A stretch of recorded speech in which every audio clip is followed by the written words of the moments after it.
प्रणाम। डेस्टिनी क्या है? नियति। सब कुछ प्रीडेस्टिन्ड है कि मेरी शादी होगी, मैं कब मरूंगा, कब जन्म लूंगा, ये सब कुछ पहले से ही निर्धारित है। हाँ और ना।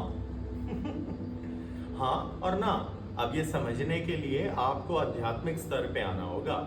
आध्यात्मिक स्तर पे आप आओगे तो आपको समझ आएगा कि जो आप कर्म कर रहे हो, उन कर्मों के अनुसार आपका भविष्य निर्मित होता है। परमात्मा आपके भविष्य में हस्तक्षेप नहीं करता और ना ही आपके कर्मों में। आप जैसे कर्म करोगे वैसा ही आपको फल प्राप्त होगा। रावण की मृत्यु निश्चित थी क्योंकि उसने पाप करे। पाप जो करेगा उसको उसका दंड अवश्य मिलेगा। जो पुण्य करेगा, जो सात्विक जीवन व्यतीत करेगा, जो धर्म का आचरण करेगा, उसके अनुसार ही कर्म करेगा, उसे संतोष और मोक्ष अवश्य मिलेगा। इसीलिए समझे, नियति डेस्टिनी है। डेस्टिनी सिर्फ उस परमात्मा के अधीन है। उस परमात्मा ने एक लीला रची हुई है, प्लैनेट्स बनाए हुए, उन प्लैनेट्स की वजह से टाइम है। टाइम चलता है तो तुम्हें लगता है कि ये मेरा भूत है, ये मेरा भविष्य है, ये मेरा वर्तमान है। उस टाइम को कैसे आगे कैलकुलेट करना है, how it's gonna function, that will entirely depend upon what you are doing today. आपके आज के कर्म आपका कल बनेंगे और आपके कल के किए हुए कर्म आपका आज है।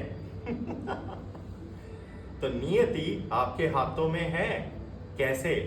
इन हाथों में। इन हाथों में। ये हाथ क्या है? कर्म के। ये हाथ क्या है? ये तो भिक्षा के हैं, मांगते ही रह जाओगे।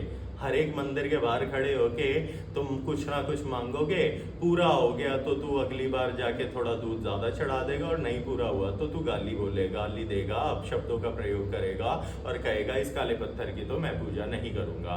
उसके बाद दूसरे की, तीसरे की। जिस दिन तुम्हारी इच्छाएं पूरी हो जाएंगी, अल्लाहू अल्लाहू अकबर कह के साईं का भी नाम जप लिया जाएगा। 6 महीने बाद जब उससे इच्छाएं पूरी नहीं हुई तो घर में गणेश का आवागमन होगा, गणेश चतुर्थी मनाई जाएगी। उसके बाद गणेश ने भी तुम्हारी कल्याणकारी इच्छाएं पूरी नहीं करी तो फिर लक्ष्मी की स्थापना करेंगे। लक्ष्मी तो स्वयं लक्ष्मी है ना, वो आएगी तो आई जाएगी। क्या कर रहे हो? ये सब उसी एक परमात्मा का अंश है, उसी के रूप है। परमात्मा की प्राप्ति करनी है तो अपने कर्म सात्विक करो, धर्म का आचरण करो। विद्या, सनातन की विद्या, इसका प्रचार करो, लोगों के साथ अच्छा व्यवहार करो, अहंकार का त्याग करो, सनातन के पक्ष में आओ, गौ सेवा करो। अपने परिवार, अपने कुल, अपने समाज, इसको सनातन की विद्या दो। जब तक ज्ञान आगे नहीं फैलेगा आप राक्षस ही बनते जाओगे। और जब राक्षस बहुत अहंकारी हो जाता है तो वो कहता है कि अब हरि की नहीं, अब मेरी ही पूजा होगी। उन्हीं राक्षसों को हिरण्यकश्यप, कंस, रावण कहते हैं, और आप भी उन्हीं में से एक हो। अब देख लो आप क्या हो, सुर या असुर, देवता या राक्षस। मनुष्य के अंदर ही सुर है। सुर का मतलब देव। जो देवगुणी संपत्तियों का आचरण करेगा वो देवता कहलाएगा, और जो राक्षसी आवृत्तियों का पालन करेगा, तामसिक, अपने लिए जिएगा और स्वयं को ही परमात्मा के परिचय से जानने लग जाएगा, उसका तो अंत अवश्य करा जाएगा। हर युग में किया गया है, आगे भी करेंगे।